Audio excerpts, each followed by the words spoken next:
Hi, welcome back to Nails Before Films, where I do nails and talk about movies. Today's horror movie or movies for my October collection is the Saw franchise. In case you're wondering, no, I haven't watched the new movie Saw X yet. For franchises, I have a personal principle to watch every single movie in order. Since I still haven't watched Jigsaw and Spiral yet, I will not be watching Saw X until I do so. I know that Saw X is more like Saw 1.5. It's a direct sequel to the original, so you don't really need to watch the other movies to get it. But I'm the type of person who wants to get any references, inside jokes, or Easter eggs, so if I haven't watched every movie that came out before it, I'll worry that I won't fully get the film. It's just a personal pet peeve of mine, like this year, because I wanted to watch Mission Impossible Dead Reckoning Part 1, and I had never seen any Mission Impossible movies before. I actually borrowed all of them from the library and binge watched the whole thing. Or when I got into Transformers, I actually watched all of the cartoons starting from G1. I'm getting sidetracked here. The point is, I haven't watched Saw X, but I've heard good things about it. So I might finish watching Jigsaw and Spiral and go see it in the theater. Anyway, I've only watched the first 7 movies up until Saw 3D, which was supposed to be the final installment of the franchise. But we all know that there can be no true final installment to a popular franchise in this day and age. Even if you've run out of ideas, the show must go on, no matter how terrible it would become. For Saw, I won't be going through the plot of the 7 movies because that would be insane. Besides, Saw's storyline is honestly kind of messy.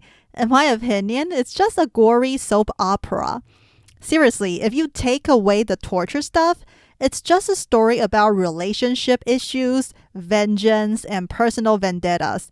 All ingredients for a good long-running soap opera. I'll go over the basics of Saw, but you really have to watch it yourself to see why it's splatter soap. The story revolves around a killer named Jigsaw, real name John Kramer. Because of various reasons like dying from cancer and the death of his unborn child, he decides he wants to teach people how to appreciate life. He doesn't do it with TED Talks or motivational speeches. Instead, the man opts to put people who are ungrateful for their lives in death traps. They either die a horrible death or have to do something terrible to save themselves, usually in the form of inflicting pain on themselves or others. Of course, the police want to stop Jigsaw, but the killer has apprentices who help him and continue his games. That's where the drama usually happens. With that basic story out of the way, here are my thoughts on the Saw franchise up until Saw 3D. Honestly, I have mixed feelings towards Saw. Like I said in my The Shining review, Saw kind of counts as my introduction to horror films. I'm a huge fan of survival game manga, stuff like Alice in Borderland, As the Gods Will, Real Account, etc. So Saw should be straight up my alley. But for the record, I don't really consider Saw as a horror franchise. Like what Scream 4 says, Saw isn't scary, it's just gross. For people who are scared of gore, maybe it's horror, but I can still eat dinner while watching it, so I don't categorize it as such. I did enjoy the Saw movies at first, and binge watched the first 4 5 years ago. However, I got tired after Saw 4 and never finished the rest until now. I only watched 5, 6, and 7 for the sake of this video because I don't want to review it without at least knowing the complete story first. So after watching it up to its original ending, I will say the franchise is enjoyable. I stopped after 4 because it was getting way too complicated and difficult to follow. I was upset that at the end of the 3rd film, it looked like the next movie would be about finding Jeff's daughter. Yeah, she didn't even appear in the 4th film. I felt really cheated and was done with the franchise at the time. Especially in the 4th film, the flashbacks are way too much and it becomes hard to keep track of the storyline. Remember I said in the Poker Night video that I like non-linear storytelling when it's done well? Well, in Soul's case, I definitely think they overuse it.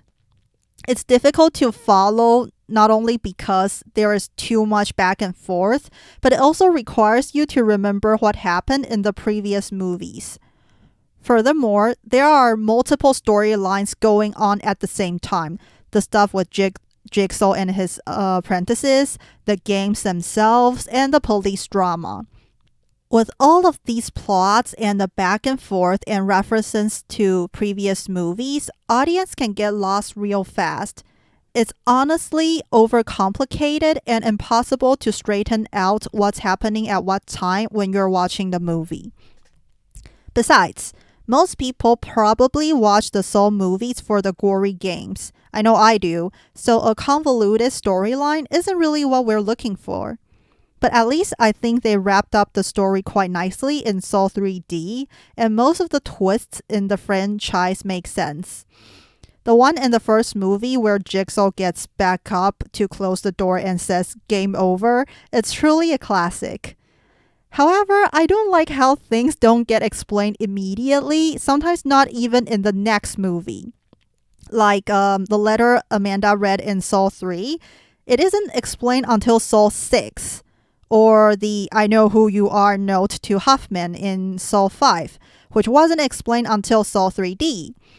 Those took way too long to be explained, and I had already forgotten about them by the time of the big reveal, so it's not as impactful. There are also some moments that don't really do anything, like Amanda telling Jeff's daughter not to trust the man who saves her at the end of Soul 6, but it does absolutely nothing. But overall, I think the story is somewhat coherent and ties up most loose ends in the end. As for the characters, I don't really like any of them.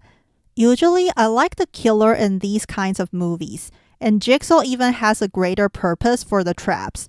He doesn't just kill people for fun, but the guy is just so self-righteous, annoying, and delusional. He keeps saying that he's not a murderer when in fact he is.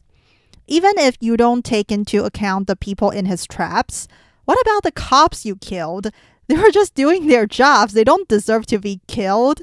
It's just so annoying that the guy thinks he's so much better than Amanda or Hoffman, when in reality, he's killed his fair share of innocent people.